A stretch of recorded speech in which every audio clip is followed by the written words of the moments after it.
Fireworks on Capitol Hill as Democrats in the House use a moment of silence for the Orlando victims to call attention to gun control legislation. Lawmakers walking out, even shouting at House Speaker Paul Ryan. Watch this.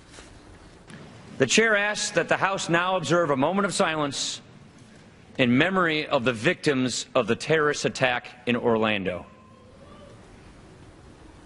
Well, you can see three lawmakers actually walking out of the chamber. And then you hear shouts from the floor as Speaker Ryan tries to gavel back to business. Up to amend the High Performance Computing Act of 1991 to authorize activities for support of networking and information. Really unreal to watch that. Joining me now, Governor Mike Huckabee, former presidential candidate. You know, it was 16 seconds to honor these 49 lives that have been lost, these innocent lives.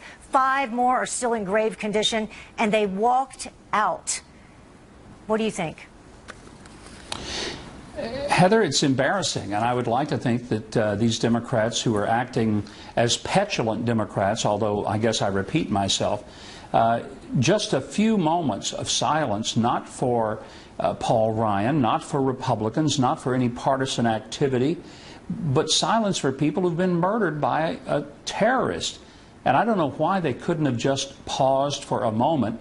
There's plenty of time for politics, and I think it's like going to a funeral and standing up and yelling that you didn't like the way the estate was divided. I mean, it's just inappropriate, incredibly inappropriate. There's not a single piece of gun control legislation that would have stopped this. If they were going to stop it, the FBI would have kept their file open on this guy, and he couldn't have bought the gun.